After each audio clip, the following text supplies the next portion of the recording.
All right, so one thing that we didn't actually discuss in detail yet, but is very important for all sorts of RNNs, but particularly sequence-to-sequence models and language models, is how to actually perform the decoding.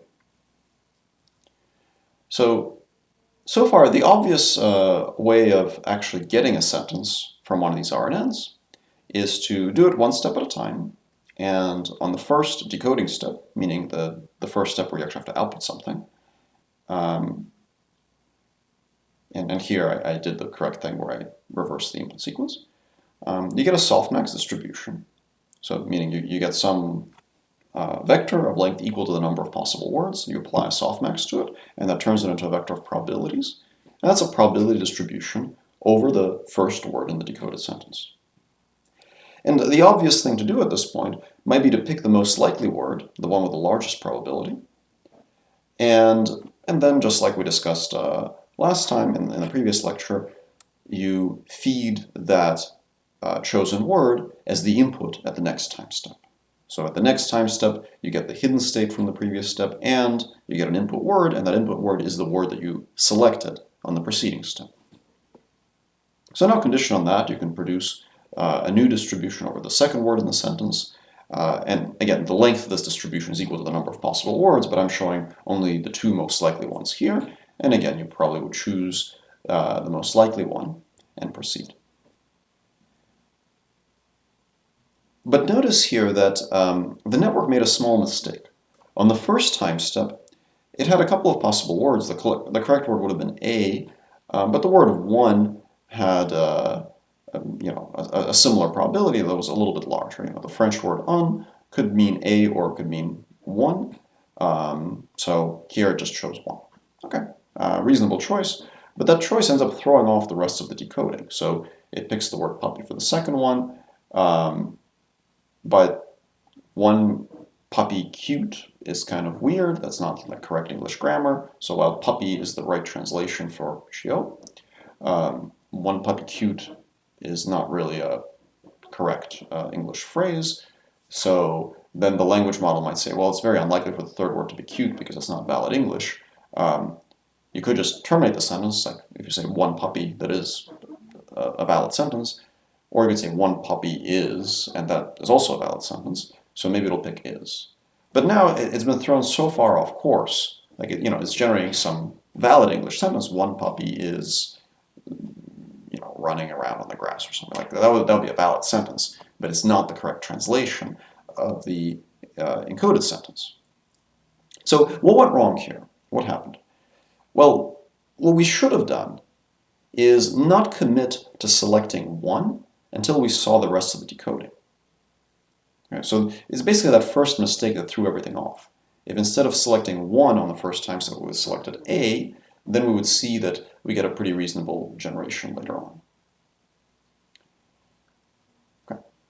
So if we had selected A, we would have had a slightly lower probability for the word selected at the first time step, but then on subsequent time steps, we would have gotten actually a much higher probability.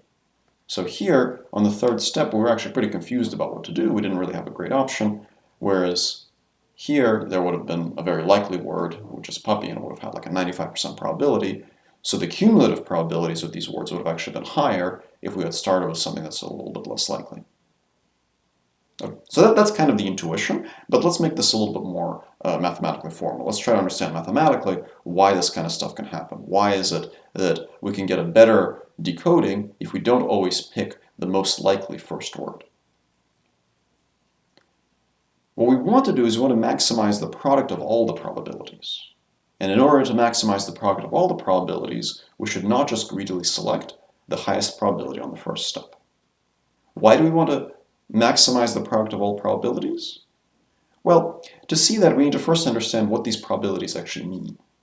So in a regular convnet, we have the output is this softmax distribution over labels, and it's very clear what it means. It's the probability of a label given an input image. But what does the distribution over words at every step of the RNN mean? Well, just like in a convnet, the output distribution is the probability over the output conditioned on everything that was in the input. In the same way, in an RNN, the distribution over words at time step 1 represents the distribution over time step 1 words conditioned on everything that was already fed into the neural network, basically conditioned on everything that came before it. And in general, the probability of yt, the probability of the output at time step t, depends on the entire input sequence, so x1 through t, and it depends on all of the previous words that we've generated for the output sequence, which is y0 through t minus 1. So, for example, the word cute is produced at time step 2, and it depends on x1, x2, x3, as well as y0 and y1. So that means that at the second time step, the RNN decoder is really producing a probability distribution P of y2 given x1 through 3, comma y0 through 1. I know I'm being a little sloppy here because I'm 0 indexing y and 1 indexing x, and that's just to make it a little clearer with the start token, right? Because the start token is kind of the 0th word. And if you're wondering why it says yi, comma t, that's just to make it clear this is referring to the ith sequence in your data set. So you can ignore the y if that's bothering you. Okay, so that's what the probability at every time step actually represents from a probability standpoint. Now, what is it that we actually want out of our decoder? Well, what we want is we want the most likely output sequence. We want the most likely y0 through t. Or more specifically, y1 through t, because the 0th token is never generated. So P of y1 through, and I'm going to use ty just to make it clear that I'm referring to the length of the output, not the input. So P of y1 through t given x1 through t, that's what we actually want, that's what we want to maximize. And by the chain rule of probability, we know that P of y1 through ty given x1 through t is just given by the product of all these conditionals, right? So if it was P of y1 through 1 and 2 given x1 through 3, that would be equal to P of y1 given x1 through 3 times P of y2 given y1, comma x1 through 3. So that's why if you want to get the probability of the full sequence, you just multiply together the conditional probabilities of the individual words. Because the word at time step t is conditioned on all the words up to step t minus 1. So therefore, this is exactly what we want in order to apply the chain rule of probability and get a probability for an entire sequence. And what this means is that when we are decoding, our goal is to produce a sequence of words such that the product of their probabilities is maximized. And that means that we might choose a word early on with a slightly lower probability for the sake of getting a word later that has a much higher probability. So it's not always optimal to greedily pick the most likely word at each step. You might want to pick a slightly less likely word just so that you see a much more likely word later. Okay. So how many possible decodings are there? Well, let's say that we have only 4 tokens at every step. Word 1, word 2, word 3, and end of sentence. So it's kind of this fictional language that has only 3 valid words. In principle, we could select any of these 4 tokens on the first time step, and any of these 4 tokens on the second step, and any of these 4 tokens on the third step, and so on and so on. So the number of possible sequences we could produce is extremely large. In fact, it's exponential in the length of the sequence. So in general, if you have m possible words, there are m to the power t possible sequences of length t. That's very large. Now, of course, most of those sequences would have very, very low probability. Most of them would be nonsense sequences. But in principle, any one of them could be the optimal one. Fundamentally, decoding is a tree search problem. It's a tree search problem where the cost of a transition is the negative of its log probability. Why is it's the negative of the log probability? Well, because in tree search you sum up the costs as you go. So if you want to turn multiplication to summation, you take the logarithm.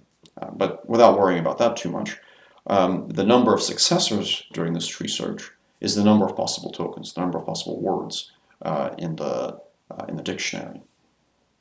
So the number of search paths increases exponentially as you go, so the tree grows with a branching factor of m, where m is the number of possible words, and up to a depth of t. But it is just a search problem, so we know, it's exponentially bad, but in principle, all search problems are exponentially bad if tackled naively. Fortunately, there are many, many good ways to attack search problems. And we could use any tree search algorithm to solve this problem. But exact search, in this case, is very expensive because this problem doesn't really have a nice structure that makes things like breadth-first search and depth-first search work really well. Fortunately, the structure of this problem makes some simple approximate search methods work very well. So what we're actually going to use when we're decoding is not an exact search algorithm like depth-first search or breadth-first search, but we're actually going to use an approximate method, a method that is not guaranteed to yield the optimal sequence, but in practice tends to yield pretty good sequences when used for this kind of decoding task. Okay. So the basic intuition is that while choosing the highest probability word at the first step may not be optimal, choosing a very low probability word is very unlikely to lead to a good result. This is not always true in search, right? So in some search problems, you might not know whether you're on the right path until you get to the leaf of your tree. But in this search problem, you get these probabilities every step of the way, and they do provide good guidance. So the highest probability word is not guaranteed to be on the optimal path, but usually, the sum of the highest probability words, like the 3 or 4 highest probability words, one of them is probably on the right path. It's not guaranteed, but it's very often the case. So this is not universally true.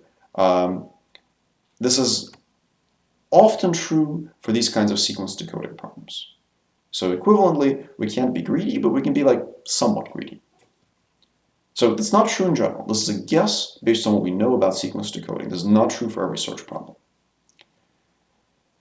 So the intuition behind the algorithm we're going to use, which is called beam search, is that instead of greedily decoding the best word every step, we'll actually store the k best sequences so far and then update each of them.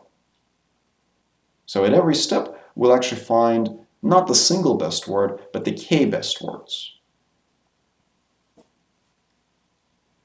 The special case where you set k to 1 is just greedy decoding, because then you always take the most likely word.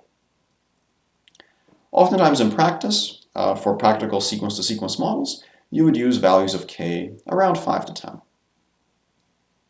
Okay, so here's an example of beam search that I'm going to walk through, and then I'll describe the actual algorithm. So remember, our goal is to maximize the probability of the sequence we produce, p of y1 through ty given x1 through t, which we saw factorizes as the product of the individual softmax probabilities at every step. And since dealing with products of lots of probabilities is kind of annoying because they can underflow, we would prefer to express them in log space. And in log space, products become sums. So equivalently to maximizing the probability of the sequence, we can maximize the log probability of the sequence, which is just the sum over all the time steps of, log p of y1 given x, log p of y2 given y1, comma x, and so on and so on. So here's an example of beam search that I'll walk you through. And this is borrowed from a lecture by Christopher Manning from Stanford. So there's a sentence in French that we're going to translate to English. And it's intentionally chosen to be a somewhat non-trivial translation. So the sentence in French is "Il a main tarte," which translates into English as "he hit me with a pie." And there's something a little peculiar here because there's no perfectly equivalent English word to entarte. Kind of roughly means like hit with pie or pied. So the fact that there isn't an exact word-to-word translation makes this kind of hard. You can actually generate an English sentence with words in a different order and with slightly different word choice. And I'll walk you through an example of beam search with k equals 2, which means that every step of the way we track the 2 most likely hypotheses. So we begin with a start token, and we produce the softmax distribution. We basically run our RNN, forward 1 step, produce a softmax distribution over the first word. And we're going to track 2 of the most likely hypotheses. So at the very first step, we know that the 2 most likely hypotheses must begin with the 2 most likely words. And the two most likely words in this case are going to be he and I. Okay? Seems kind of reasonable. So then what we'll do is we'll actually step the RNN forward condition on the word he, and then we'll separately step the RNN forward condition on the word I. So we have some hidden activation at the very beginning, and we'll make two copies of that. For one copy, we'll step forward with he, and for the other copy, we'll step forward with I. And for those two forward steps, we'll have two different softmax distributions over the second word. Now, we know that we can't possibly have one of the two best hypotheses utilize the third best word at time step 2, right? Because whether you're conditioning on he or I, you would only ever use the top two words from each of those. So we don't care about the third best word conditioned on he, nor the third best word conditioned on I. So we would produce the softmax outputs for he and the softmax outputs for I. The log probabilities for he and I are shown here, although there are many other words with lower log prob. And then at the second step, the top two would be these. And then what we're going to calculate is for the top two words when we stepped with he, and for the top two words when we stepped with I, what is the sum of the log probability of the first word and the second word. So the log probability of he was negative 0.7, and then we're going to take that and we're going to add the log probability of hit given start and he. And that maybe will give us negative 1.7. The reason these numbers are all negative is because they're logarithms of numbers less than 1. Logarithms of probabilities are always negative. Okay, so we have some scores. So he hit has a score of negative 1.7. He struck has a score of negative 2.9. I was has a score of negative 1.6. And I got has a score of negative 1.8. Okay. Now, we also have the third most likely words, like he threw or something. But that third most likely word cannot possibly participate in one of the two most likely hypotheses. So we don't care about that here. Okay, now we're going to look at these scores, and we're going to pick the two best ones. So the two best ones are I was and he hit. Okay? So those are the ones that we're going to continue to expand further. What does expand further mean? Expand further means that you take the RNN hidden state that actually produced the word hit, for example, you step forward one more step with that state, and with hit serving as the next input. Okay, so you terminate struck and got because those are not in the top two, and you expand the other two. So every time I say expand, what that means is you take whatever the hidden state was that produced that word, you take that word, feed it as the next input, feed that hidden state in, and then produce a softmax over the following word. And again, you sort them and you take the two most likely ones for each prefix. And again, you compute the total score so far, meaning the sum of the log probabilities of now all three of these words. He hit A, he struck me, I was hit, I got struck, etc. And again, you sort them and take the two most likely ones. Now, here something a little different happened, which is one branch got pruned entirely. So he hit A and he hit me are both more likely than I was hit and I was struck. And that's okay, right? That just means we're going to do exactly the same thing. We'll take whatever the hidden state that produced the softmax distribution over A and me was, we'll make two copies of it, and we'll step each of them forward, but condition on a different choice of the word. One of them condition on he hit A, and the other condition on he struck me, and the other condition on he hit me. And again, we're going to get a different distribution over words for each one. We'll score all of them, pick the two most likely ones, and proceed.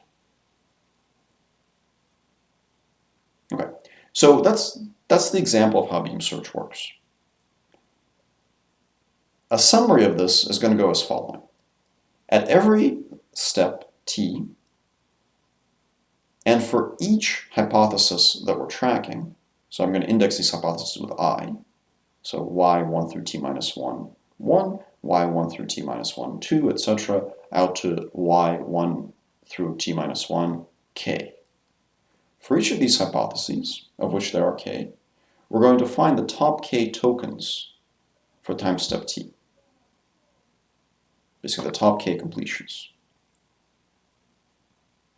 And that's very easy because we get this directly from the log probabilities. So now we essentially have k squared possible sequences of length t, right? Because we had k initial sequences, and each of those can be completed in one of k possible ways, so there are k squared possible combinations. And each of them have a different total log probability, so we'll calculate each of their total log probabilities, and then we'll keep the top k among those. And then you advance those remaining top k hypotheses to time step t plus 1.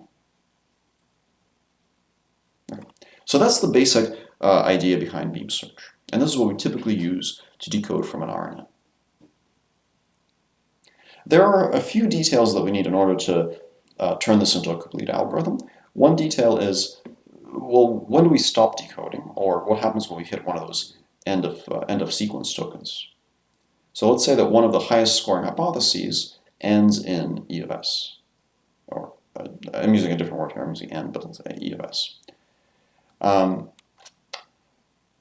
What you do then is you save this sequence, you just like store it, along with its score, but you don't expand it any further, because there's nothing left to expand. And then you keep expanding the k remaining best hypotheses.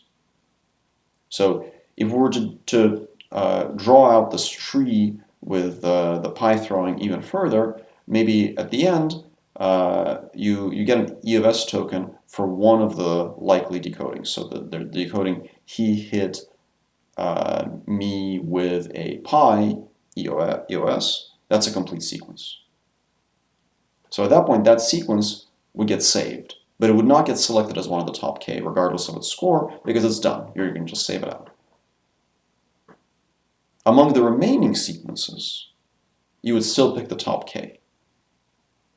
So perhaps the sequence he hit me with a pi on has a very low probability, so maybe that one will get rejected, and then you would keep as one of your top k, he hit me with a delicious pie, and he hit me with a delicious tart, right? And then you would keep expanding those further.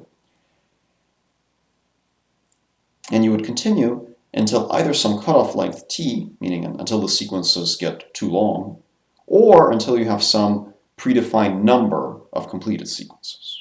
And you can choose which one you want, or you can take either or.